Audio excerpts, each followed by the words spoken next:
jadi pening orang politik. Sebab tu orang banyak dalam masyarakat dunia ni yang serabut sekali orang politik. Bahagian rasuah pun orang politik paling kuat sekali nak banding dengan orang lain. Bahagian cakap berbohong pun orang politik yang banyak sekali cakap bohong. Ini benar sungguh kenyataan. Bahagian berjanji tak boleh percaya pun orang politik paling tak boleh percaya. Kecuali politik yang berlandah kepada Islam, pegang ikut hukum tu, dia takut ke Tuhan. Kalau ahli politik tak takut apa ni, dia semata-mata politik jahanam. Sebab tu politik mesti dipandu oleh agama, oleh haram, halal, makruh, sah, batal, wajib, sunat. Sebab tu kita kena bawa agama tu masuk dalam politik ni. Ataupun bawa politik tu masuk dalam agama. Ni nak faham bawa agama masuk dalam politik. Baru kata politik ni ada halal, haram, sah, batal. Tidak, dia tak ada doli. Sebab kita dok faham sama ni, politik ni dengan agama tak kena mengena. Benda halal haram bahas di masjid.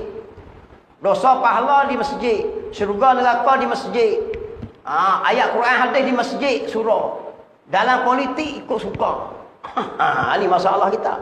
Kita membuat lama dah hajak manusia supaya jauh daripada agama. Bila kita jadi orang politik, kita tak boleh campur dengan agama dah. Bening.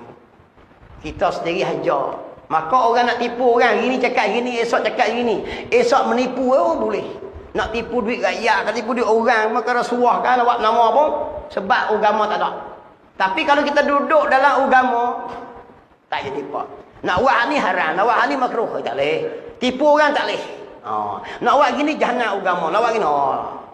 Sebab tu politik dengan agama tak boleh pisah. Siapa kata politik suku, agama suku, kafir tu. Jatuh kafir tuan-tuan. Apa maksud suku? Tak berkena. Tak kena mengena maksud dia. Suku di sini maksud dia tak kena mengena dengan agama. Apa maksud tak kena mengena agama? Bila kita bermain politik, kita nak menipu boleh, nak makan rasuah boleh, tak kena hukum. Kalau tak kena hukum, malaikat tidur Tak itu. Kita tak beriman dengan malaikat. Malaikat roket atik. Roket atik ni tidur pun tak, makan pun tak, minum pun tak, apa tak. Dia tulis 24 jam. Mu kerja apa tak kira. Mu sultan dia tulis. Sultan gimana? Sultan tidur, sultan bakit. Sampai disebut kisah roket atik ni. Kalau kita mengerang sakit, itu pun ditulis juga. Takkan dia tak tulis ahli politik. Tulis itulah ada yang perbuatan haram, ada perbuatan wajib, ada perbuatan sunat. Maka wajib, haram, sunat, makruh ni nak agama. Yang tak boleh pisah dengan politik. Berapa puluh tahun kita diasak oleh golongan sekular rakyat Malaysia ni supaya memisahkan agama dengan politik. Kesan dia macam gini. Dia buat lagi masalah politik. Kenapa tu benda politik? Dia tahu. Sedangkan malaikat tulis. Allah kira faman ya'mal misqala zarratin khairan yarah. Ayat tu nak tuk mana? Siapa buat kebaikan walau sebesar zarah. Apa maksud zarah? Debu. Allah tunjuk. Siapa buat jahat? Syarran yarah. Dia tunjuk. Hak tu yang dalil kata, siapa kata politik suku, agama suku, jadi malaikat tak secampur dengan orang politik.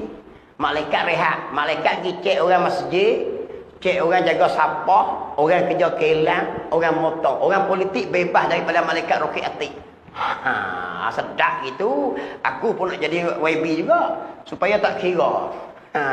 Kita jadi YB, bakit pagi. Minum kopi, malaikat tulis. Minum kopi, baca bismillah, sunat. Tu, tengok-tengok dia sign makan rasuah. Haram, tulis. Haram makruh itulah agama yang bersangkut dengan politik. Berapa puluh tahun kita jadi bengong tu. Bukan sehari dua, berapa puluh tahun duk asak. Sampai masjid-masjid setengah kata jangan semang politik di masjid. Sakut di pintu pagar. Bodoh orang cakap gitu. Takat dia sakut di pagar. Jangan sakut politik di pagar. Hajar apa bodoh sampai tu. Dalam masjid, dalam rumah, dalam gereja, dalam apa pun. Atas pokok nyok, dalam sungai, dalam carak, atas bah kan. Dalam teksi ke agama tak boleh pisah walau sesaat. Dia akan ada haram, wajib, sunat, makruh. Halal, haram, wajib, sunat, makruh. 5 butir ni dipanggil agama yang melekat di atas kepala mukallaf setiap masa. Jangan dia bengong sangat. Lo ni cerdik lah sikit. Dulu bengong banyak ku kapung ku itu. Hei ni apa kena politik pergi sembang masjid. Nak sembang agama sembang masjid. Allahu Akbar. Jahannam habis gaya. Hakik pemimpin 3 suku habis. Tengok kita.